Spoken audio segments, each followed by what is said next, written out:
Halo, Assalamualaikum warahmatullahi wabarakatuh. Selamat datang pada kegiatan pesantren Ramadan. Ini hari kedua dengan narasumber Ibu Nidia Lukitasari. Nah, materi hari kedua ini Ibu akan memberikan materi mengenai sholat. Adapun pengertian sholat adalah suatu ibadah yang diawali dengan takbiratul ihram, diakhiri dengan salam, serta diikuti bacaan dan gerakan-gerakan tertentu. Sholat itu ada 5 waktu yang harus dikerjakan dan hukumnya fardu ain. Sesuai dengan firman Allah Subhanahu wa Ta'ala yang berbunyi, sesungguhnya sholat itu adalah fardu yang ditentukan waktunya atas orang-orang yang beriman. An-Nisa ayat 103. Adapun syarat sah sholat, yang pertama, suci badan, pakaian, tempat dari hadas dan najis. Kedua, menutup aurat dan menghadap kiblat. Ketiga, telah masuk waktu sholat. Syarat wajib sholat harus Islam, balik, berakal, dan telah sampai ajaran sholat kepadanya. Rukun sholat adalah sesuatu yang harus dilaksanakan dalam sholat. Apabila salah satunya ditinggalkan, maka sholat tidak sah. Nah, rukun sholatnya yang pertama, niat. Kedua, berdiri bagi yang mampu. Tiga, takbiratul ihram. Keempat, membaca surat Al-Fatihah. Kelima, ruku dengan tumanina. Keenam, iktidal dengan tumanina. Tujuh, sujud 2 kali dengan tumanina. 8, duduk di antara 2 sujud dengan tumanina. 9, duduk akhir. 10, membaca tasyahud akhir. 11, membaca salawat atas Nabi. 12, membaca salam pertama. 13, harus tertib. Sunnah sholat antara lain 1. Mengangkat tangan ketika takbiratul ihram. 2. Meletakkan tangan kanan di atas tangan kiri. 3. Memandang ke tempat sujud. 4. Membaca doa iftitah. 5. Membaca tawawud.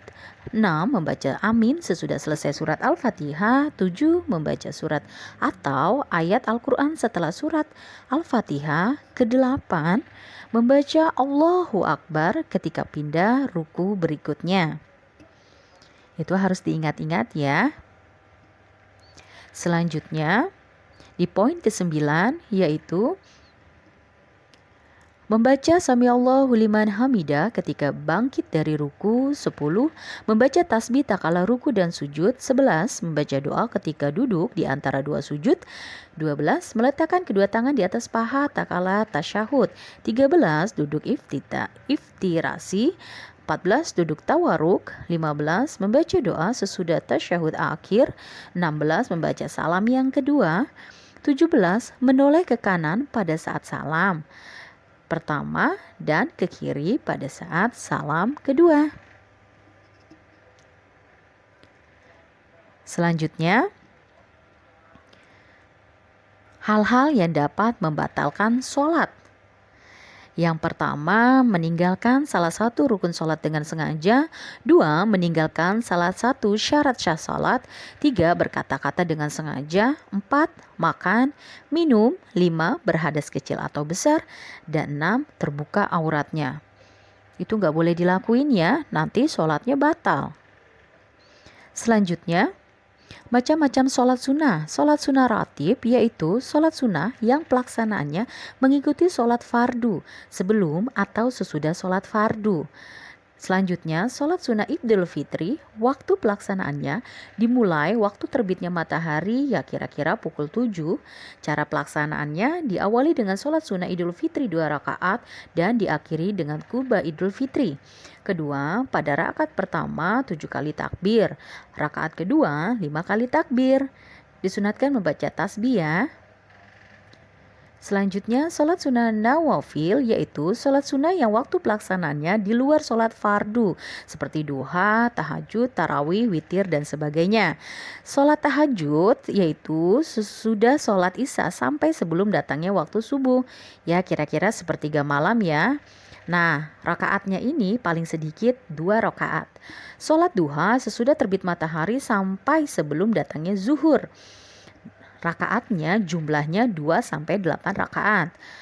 Sholat tarawih sama dengan tahajud sih, tetapi bedanya ini dilakukan pada malam Ramadan. Rakaatnya 8-20 rakaat. Sholat witir sama dengan tahajud. Ini juga dilakukannya pada malam Ramadan ya. Beberapa ayat Al-Quran yang berhubungan dengan sholat. Pertama, Al-Baqarah ayat 45. Jadikanlah sabar dan sholat sebagai penolongmu, dan sesungguhnya yang demikian itu sungguh berat, kecuali bagi orang-orang yang khusyuk. Surat An-Nisa ayat 162. Dan orang-orang yang mendirikan salat, menunaikan zakat, dan yang beriman kepada Allah dan hari kemudian, orang-orang itulah yang akan kami berikan kepada mereka pahala yang besar. Ada juga surat Taha ayat 14, lalu surat Al-Ankabut ayat 45. Itu bisa kalian baca sendiri ya. Beberapa ayat Al-Quran yang berhubungan dengan salat.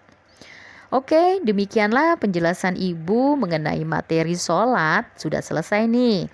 Selamat menjalankan ibadah puasa ya anak-anak. Tetap semangat, harus semangat, tetap sehat.